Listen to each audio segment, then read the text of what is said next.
All right, so let's imagine you're right at the peak of your career. Life's going pretty well. You're 50 years old. Hmm. And then, bam, your country's at war and your capital city's just been burned to the ground. Talk about a midlife crisis, right? That's one way to put it. Yeah. Well, that was a reality Americans faced in 1814 during the War of 1812. And it's the backdrop for our deep dive today into the Battle of Baltimore and the birth of the Star-Spangled Banner. Mm. Now, you requested this deep dive to uncover the stories behind the events. And that's exactly what we're going to do. We're going to look at the stories of everyday heroes, both American and British, caught up in this fight. And we'll explore how this one battle gave birth to a song that still defines American identity over 200 years later. It's amazing how this one moment, amidst the chaos and uncertainty of war, really captures the spirit of a nation, a nation finding its footing. So first, let's set the stage a little bit. The year is 1814, and the Napoleonic Wars are finally winding down in Europe. What does this mean for America? Well, it means thousands of battle-hardened British troops are suddenly free to focus on the conflict across the Atlantic. Oh boy. Yeah. You see, for the British, the War of 1812 had been a bit of a sideshow while Napoleon was, running rampant. But with him out of the picture, they could finally bring their full military might to bear on the American front. And to make matters worse, just a few weeks before the Battle of Baltimore, the British had pulled off a move straight out of Napoleon's playbook. A daring raid on Washington, D.C. that left the capital in flames. It's a little hard to imagine the shock that must have rippled through the country. I mean, can you imagine? It was a Yeah. massive blow to American morale, and it really left the nation vulnerable. Not to mention angry. Yeah. The burning of Washington was a major turning point in the war. It was a wake-up call for the Americans. It fueled a desire for retaliation. And that's where Baltimore comes in. It wasn't just a major port city, it was a haven for privateers. Essentially, they were disrupting British shipping. Yeah, they were poking the bear, so to speak. Yeah, basically. The British saw Baltimore as the symbol of American defiance. Capturing the city would be a strategic victory, and of course, a blow to American pride. So Baltimore found itself in the crosshairs. And both sides knew that the stakes were incredibly high. To understand how this battle unfolded, we need to meet the key players. I like it. It's almost like casting a historical drama, right? Each character with their own vital role to play. All right, so on the American side, we have our leading man, General Samuel Smith. This guy was a veteran of the Revolutionary War, beloved by his men, and tasked with the daunting job of defending Baltimore. Smith was known for his tactical brilliance, likely honed during the Revolution, but also for his ability to inspire his troops. He really embodied that spirit of American determination. Okay, then we have our steadfast commander, Major George Armistead, holding down the fort, literally at Fort McHenry. It's worth noting that this wasn't just any fort for Armistead. His wife's family was from Baltimore. Yeah, talk about pressure. No kid. He knew that Fort McHenry was key to Baltimore's defense. If it fell, the city would be wide open to attack from the British fleet. And of course, no historical drama is complete without a witness. Enter Francis Scott Key, a lawyer and amateur poet who finds himself caught in the middle of the action. Key's presence was almost accidental. He was actually on a mission to negotiate the release of a prisoner of war when he was detained by the British. And ultimately, he was forced to watch the bombardment of Fort McHenry unfold before his very eyes. And then we have our unsung heroine of the story, Dolly Madison, the First Lady. While all this is going on, she's dealing with the aftermath of the burning of Washington, D.C., famously saving precious national treasures from the White House. Talk about grace under pressure. I know, right? Dolly Madison's actions, they weren't just about preserving objects. They were about preserving a sense of history, a sense of continuity at a time when the very fabric of the nation felt threatened. Okay, so that's our American cast. Now let's meet the British players who are determined to bring Baltimore to its knees. Leading the fleet, we have Admiral Alexander Cochrane. He's the overall commander of British naval forces in the Americas. Seasoned naval commander, but also known to be a bit cautious. Cochrane was tasked with achieving what had so far eluded the British in this war, a decisive victory. A victory that would force the Americans to surrender. His second in command, however, was anything but cautious. Rear Admiral George Cockburn was known for his aggressive tactics. He played a key role in the attacks on both Washington, D.C. and Baltimore. Cockburn represented a more ruthless side of the British war effort, you could say. He believed in punishing the Americans for their defiance, Right. striking fear into their hearts. And leading the ground assault, we have Major General Robert Ross, a veteran of the Napoleonic Wars. Respected, experienced commander. But spoiler alert, He would meet a tragic end during the Battle of Baltimore. Ross's death would have a significant impact on the battle's outcome. It really highlights the unpredictable nature of war. All right, so the stage is set, the players are in position, the British are eager to deliver that knockout blow. So they launch a two-pronged attack. The land forces, under Ross's command, march on Baltimore from the east, while the fleet, led by Cochrane, prepares to bombard Fort McHenry from the Patapsco River. So the plan was to soften up the fort with a heavy bombardment and then capture it. That would allow their ships to sail up the river and provide support for the land attack on Baltimore. Classic divide and conquer. Exactly, like what Napoleon used so effectively in Europe. But the Americans were ready for a fight. At the Battle of North Point, just east of the city, the militia, led by General Smith, put up a fierce resistance. They inflicted heavy casualties on the British. And that Battle of North Point was a crucial early victory for the Americans. It disrupted the British timetable, bought valuable time for the defenders at Fort McHenry, and most significantly, it resulted in the death of General Ross. Just imagine that shift in momentum on the battlefield. Wow. When the British commander falls. Yeah. Meanwhile, at Fort McHenry, Major Armistead and his men brace themselves for what's coming. They know they're outgunned, they're outmanned, but they're determined to hold their ground. For the next 25 hours, they endure relentless bombardment, with British bombs and rockets lighting up the night sky. I can't imagine what it must have been like inside that fort. The constant roar of explosions, the fear of being hit, the knowledge that the fate of Baltimore rested on their shoulders. Really a testament to their courage and resilience, that they never wavered. And all this time, Francis Scott Key is watching from a British ship, a captive audience to this terrifying spectacle. He can see those bombs bursting in air, hear the roar of the cannons, feel the tension as the fate of the city hangs in the balance. Key's perspective is so compelling because he's experiencing the battle from this unique vantage point. He's not a soldier in the trenches, but he's not a detached observer either. He's trapped in this in-between space, witnessing the violence unfold, but powerless to stop it. And as the night wears on, the bombardment continues relentlessly. Fort McHenry is battered, it's bruised, but it's still standing. And as dawn breaks on September 14th, there's a moment of eerie silence as the British fleet finally ceases its attack. The smoke begins to clear, and Francis Scott Key, his heart pounding, leans forward, straining to see what has become of the fort. And there it is, through the smoke and haze, a symbol of defiance still waving proudly over Fort McHenry, the American flag. Battered, but unbroken. I get chills just thinking about it. The relief, the sense of hope, seeing that flag still there after such a brutal assault. It's no wonder that image is so powerful. It's the embodiment of resilience, you know? Yeah. Just like those Americans back in 1814, many people in their 40s and 50s today are facing their own battles. Career changes, health challenges, maybe empty nests. That image of the flag enduring against all odds. It speaks to that strength we find within ourselves when we need it most. Yeah, it really does. You know, it's interesting how Key captures that moment of uncertainty in the first verse of the poem he would later write. The words we now know as the Star-Spangled Banner. Yeah. He doesn't just declare a victory outright. He asks a question.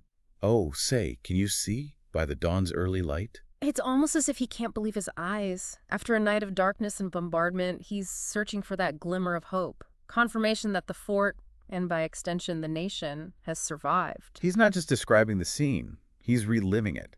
The anxiety, the fear. And that uncertainty, it continues into the second verse as the smoke slowly clears and the flag comes into focus. He describes it as dimly seen, half conceals, half discloses. It's only when the morning's first beam fully illuminates the flag that he can finally proclaim, "'Tis the Star-Spangled Banner. Oh, long may it wave." Talk about a buildup. It's like this slow reveal, and when that confirmation comes, it's like a wave of emotion washing over him. And that's what he captures so brilliantly in those lines. That outpouring of relief and joy and pride. He's not just describing a flag. He's expressing the collective emotional release of a nation that has quite literally stared into the abyss and emerged, battered, but unbowed. Now, the third verse is where things get a little bit more complicated. This is where Key describes the defeat of the British forces and uses those charged words, hiring and slave. It's a stark reminder that even as the nation was fighting for its survival, it was still grappling with the deep moral stain of slavery. Yeah, this verse has been a source of debate and controversy, really for generations. How do we reconcile those words with the broader message of freedom and unity the anthem is supposed to represent? It's a question we can't shy away from. Especially when we're considering the song's meaning and impact, Troy. Absolutely. It forces us to confront the complexities of our history Acknowledge that the story of America is not a simple tale of heroes and villains, but a tapestry woven from many different threads, some bright, some dark. It challenges us to consider how we, as individuals and as a nation, choose to remember and interpret our past. Do we focus on the moments of triumph and glory? Or do we also acknowledge the darker chapters, the injustices that continue to cast a shadow over our present? It's a question that resonates especially for those of us between 45 and 60. We're at a point in our lives where we're reflecting on our own legacies, the choices we've made, the impact we've had on the world, and maybe grappling with the realization that the world we're leaving behind isn't perfect. Like the Star-Spangled Banner itself, our lives are full of contradictions and complexities, right? We strive for progress, yet we're aware of our shortcomings. We celebrate our achievements, but we carry the weight of past mistakes. But maybe that's what makes the human experience so compelling, the fact that it's not black and white. It's full of those gray areas. Challenges us to confront uncomfortable truths and keep striving for something better. Exactly. And maybe that's one of the enduring messages of the Star-Spangled Banner, even in the face of adversity. When confronted with our imperfections, we can choose to hope, to persevere, to believe in the possibility of a brighter future. All right, let's move on to the fourth and final verse. Here, key shifts from the immediate drama of the battle to a broader reflection on faith, freedom, and national identity. He expresses this profound belief in the righteousness of the American cause, declaring that no refuge could save the hireling and slave from the terror of flight or the gloom of the grave. It's powerful, and it's resonated throughout American history, especially during times of conflict and crisis. It suggests that America's cause isn't just a matter of political ideology or military might, but rooted in a higher moral purpose. Yeah, and it connects that military victory with divine favor, introducing the enduring motto, "In God is our trust."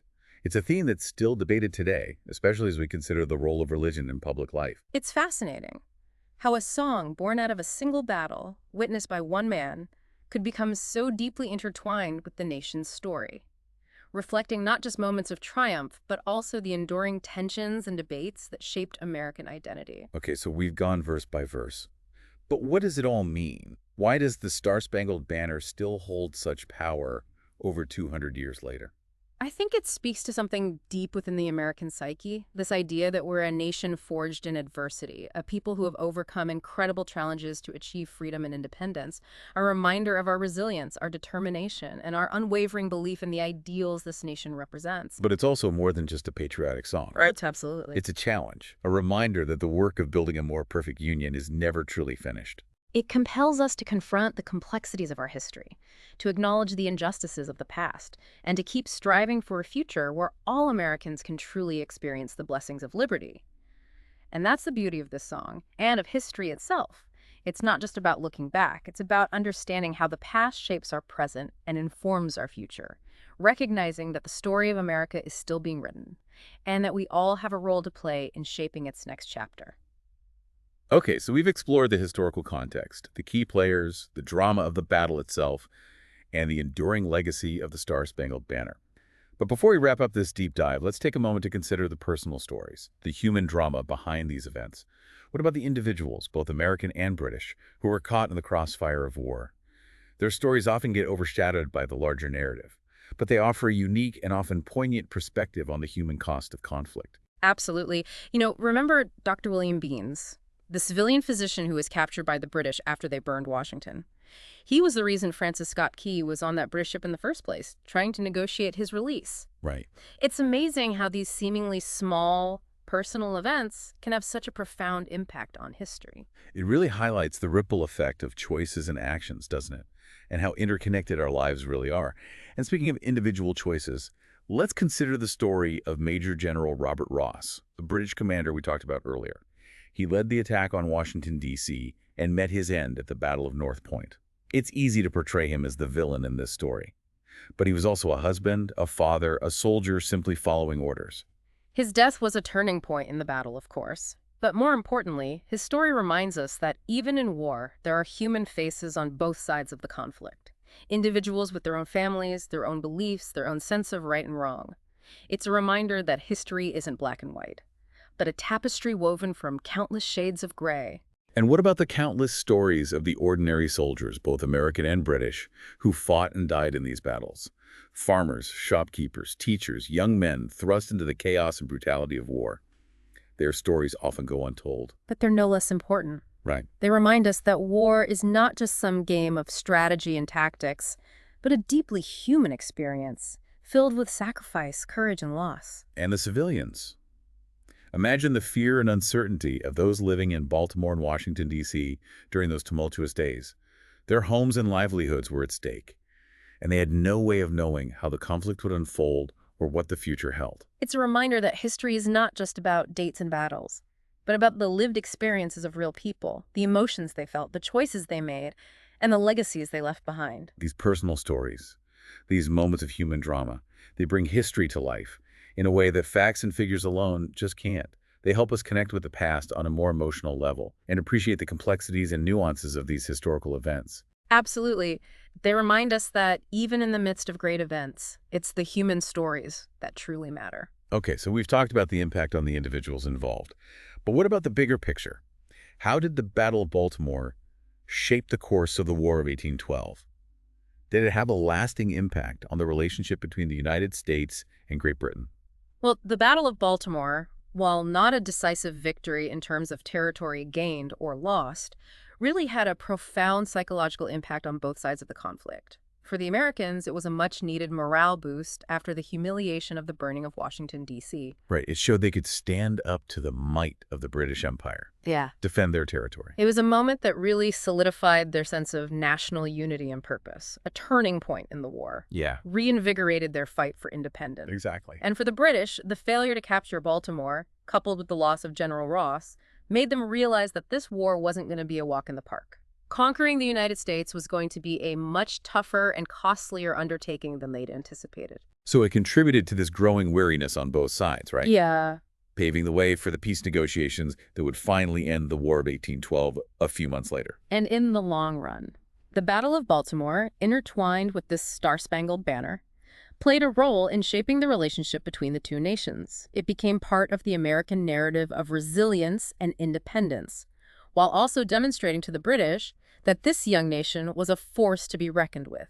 Okay, so we've covered a lot of ground in this deep dive.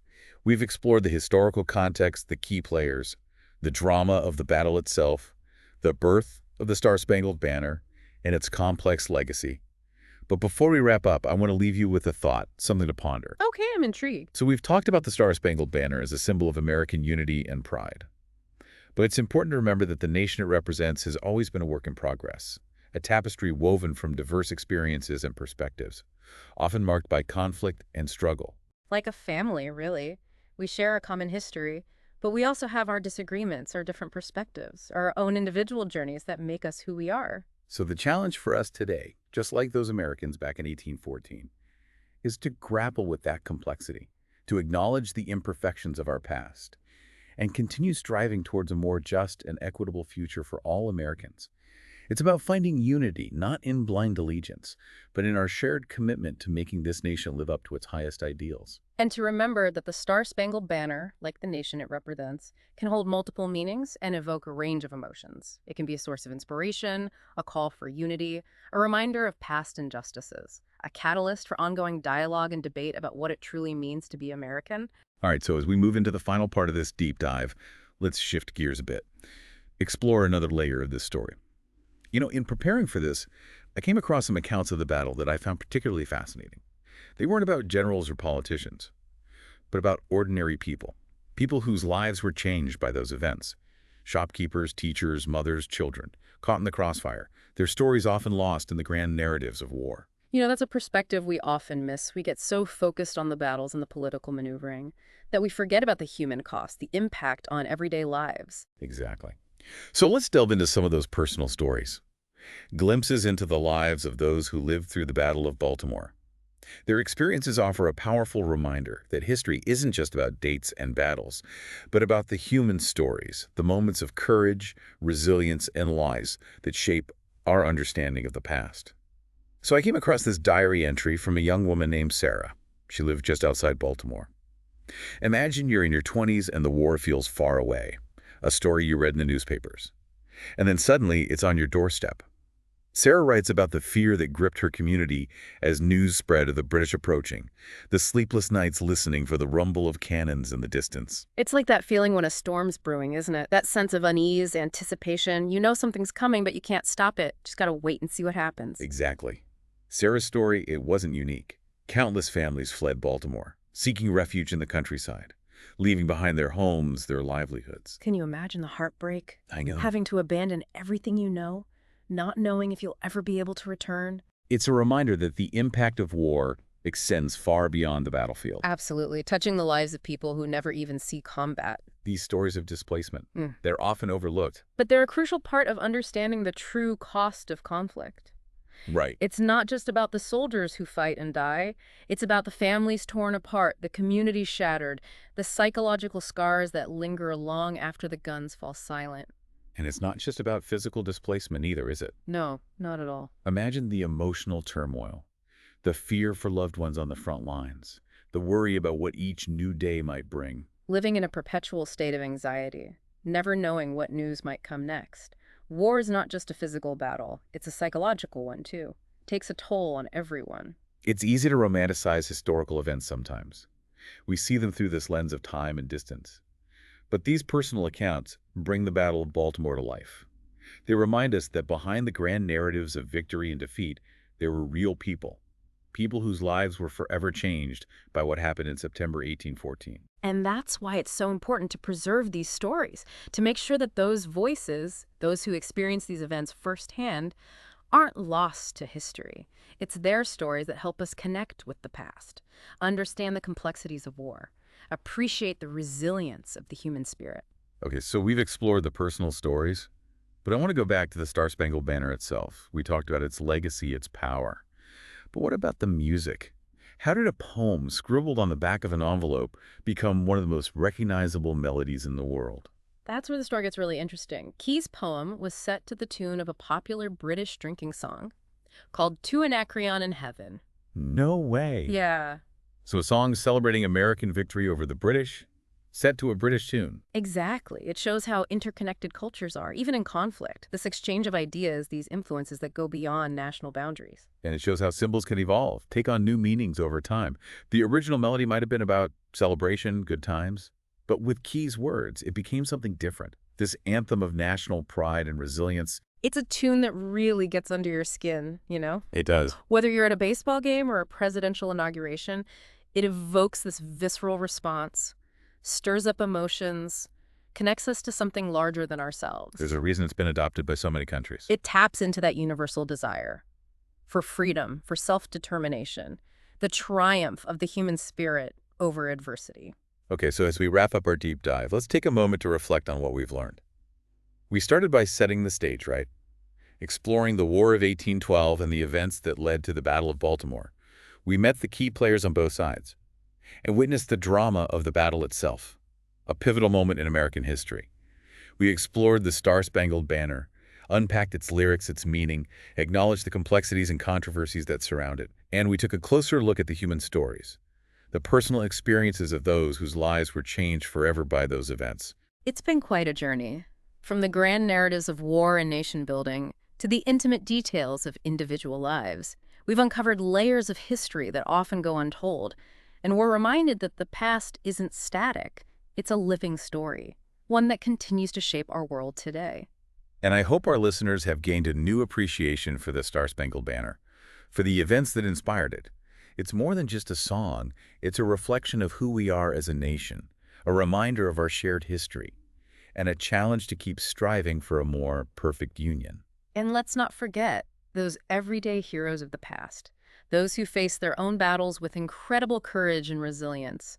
Their stories remind us that we all have a role to play in shaping the future, and that even in the face of adversity, there's always hope for a brighter tomorrow.